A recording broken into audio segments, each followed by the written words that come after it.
Thanks, Fernando. The next lineup of speakers is very exciting. We get so many international speakers here. It's amazing.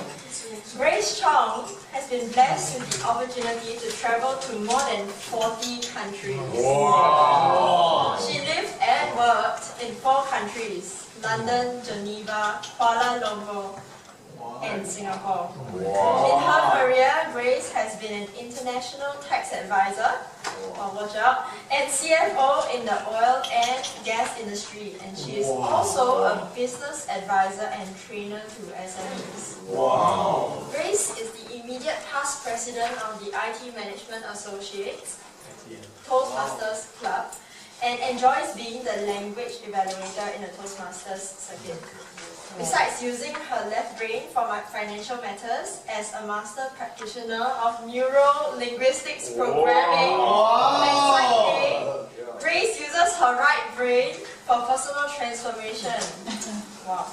She has a strong passion to work with people to improve their mindset, transform their DNA, and change their behavior through whole brain integration. Wow. Many of us live our lives believing that we are victims, that we are unable to control many factors such as our genetic identity, our physical makeup, the economy, the environment, our culture, our background, and so on. The growing field of science, however, is bringing us a lot of hope in this respect, and we are in fact more powerful than we think. Let us find out more about the power we possess in her speech entitled The Imposter. Now let us put our hands together for this great person.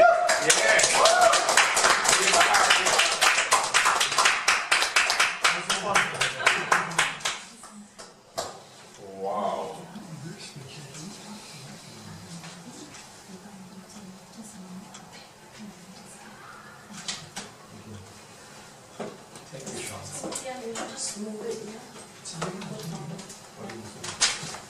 Good evening.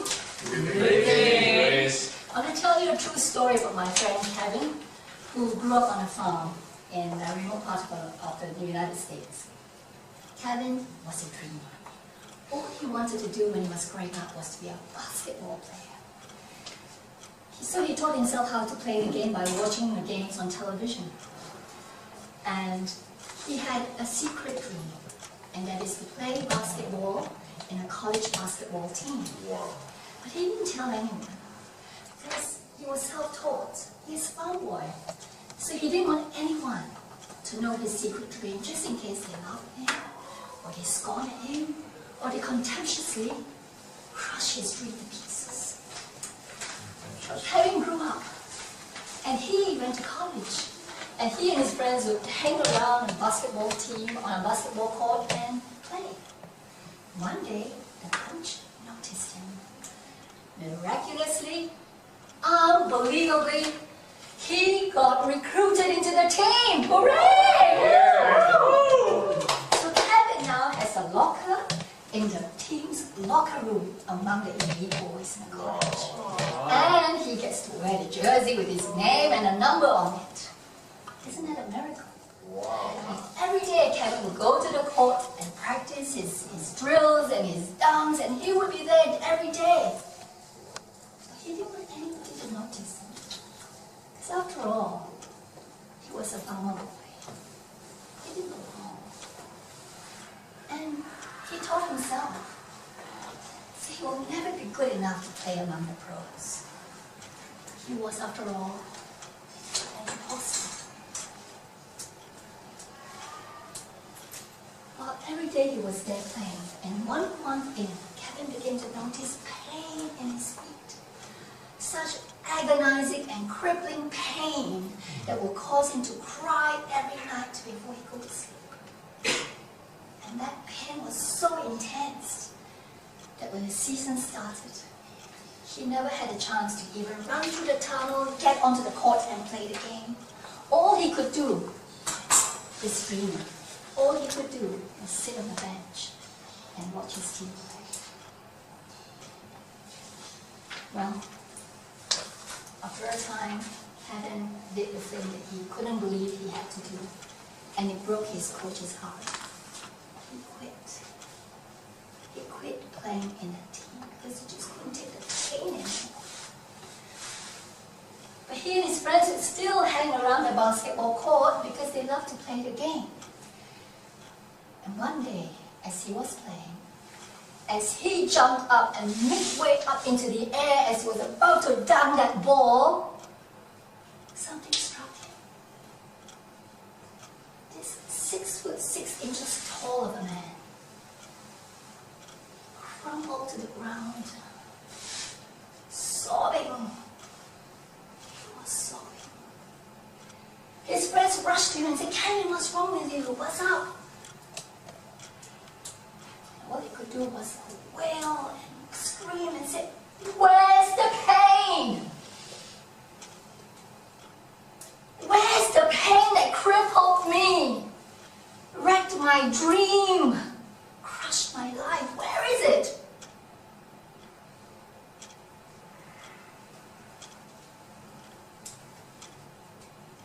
My friends, our mind is the most powerful and the strongest power that each one of us possess. And do we know that we, daily, we have something like 60,000 to 80,000 thoughts a day, all of us. And 80% of our thoughts are negative thoughts.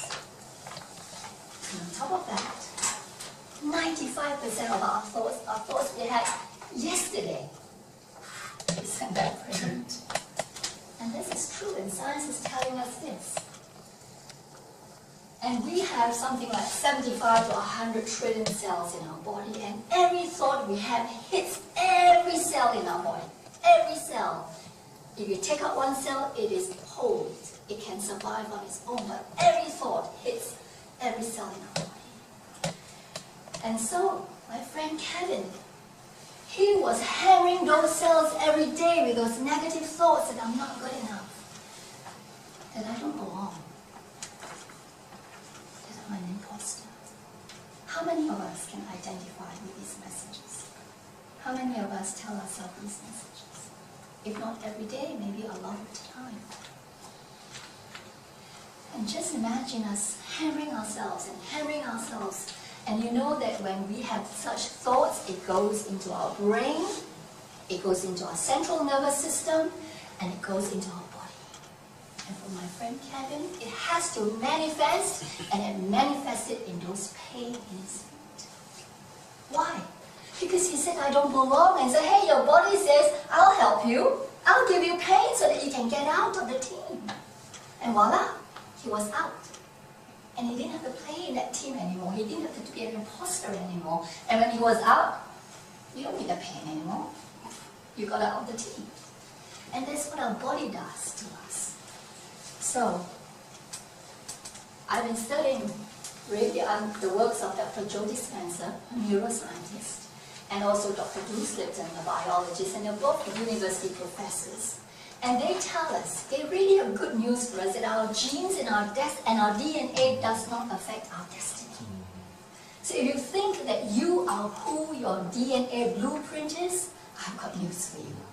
And if you think that your father, your grandfather died in their 70s and so will you, I've got news for you. And if you think that you are a victim of your circumstances, I've got news for you. We have news. We have now science telling us that we do not need to be a victim of our DNA blueprint. We have the power to become more, much more than what our DNA says. Who is interested to know more? You today. Thank you. So I've got good news, and that is my friend Selden, who spoke up earlier, and I, we are doing a workshop. Selden is a feng shui Sifu as well as, and he and I are doing also a study on DNA science. And we're doing a workshop tomorrow at Bras Basar complex at 2 p.m. We have some free tickets to give away, so please speak to us. And if you can't make it tomorrow, we will have more workshops in the future. But this is something that we are truly passionate about because we can change. So ladies and gentlemen, thank you so much. Let us now invite Daniel Kwa, who will share his feedback on speech. Daniel, come please. Okay, so let's see, evaluation. Honestly, that was a very impressive speech, I have to say. It's really very impressive. Okay, so so I found the speech was, like I say, very impressive. The storytelling was fantastic, seriously fantastic. Like it was not just like it was very engaging because I think someone talked earlier about highs and lows, something like that. Your story was, it's really like a story, like an actual story. Like, you know, you watch a movie, you have you know, sometimes the hero tries to go for something, you know, something like from a small country boy goes into become a big star, then suddenly another downfall again, and suddenly the big twist in the end. You know, it's not actually him. It's all about actually his mind. So there really was a very engaging story. I really felt into it. And let's see, your vocal variety again.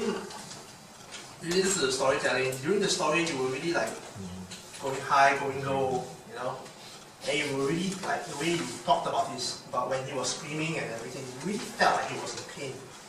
So I think you did very well at that. And let's see. Well, I think everyone here can probably attest that was actually very persuasive of you. You gave that really personal example and put a lot of feeling into it. And okay. And yeah, and there was definitely a call to action. I mean, you gave out you were basically saying free tickets for everyone. So I mean, and you said that you were having something tomorrow. So yeah, honestly, I'm not sure what advice I can give you. It's okay. Okay, yeah, I will do.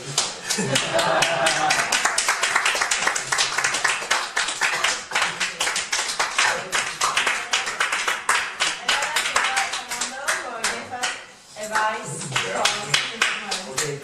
This is Daniel. Yeah. Daniel, yeah. Each time I shake his hand, it's very Korean. Right? Let's give Daniel a bit of applause. Okay? Daniel, you did your best, and I'd like to comment on the speech now. For Grace's speech, how long have you been a Toastmaster? 2 years. Only 2 years. My goodness. And 1 year you're already president. Wow. Give her a big round of applause.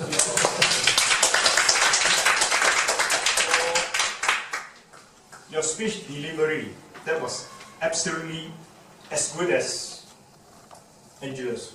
The movements, the hand gestures, voice, vocal, everything was there, even the rhetorics was there. That's a beautiful story.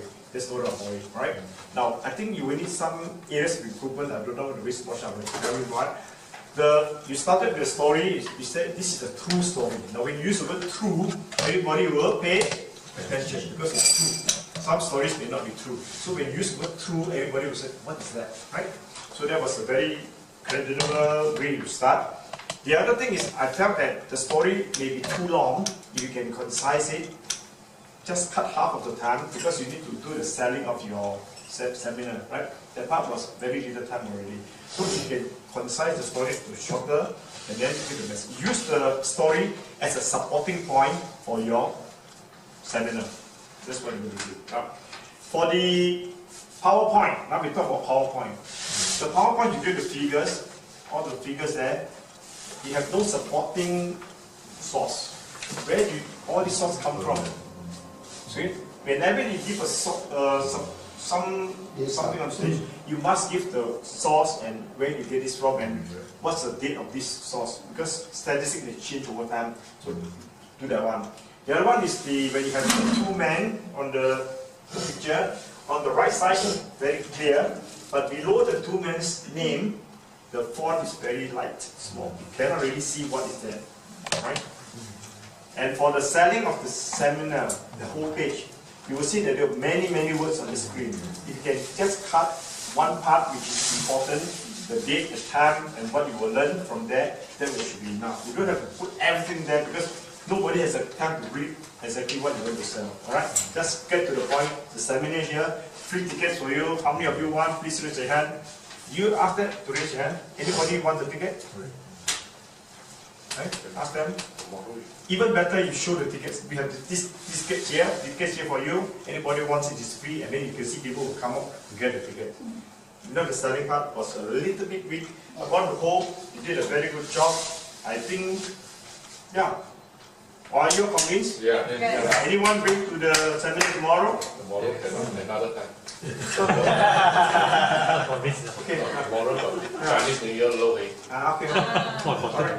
So, on the whole, I think you did a very good job. Okay, you just take into the consideration more time for the selling and cut the story a little bit.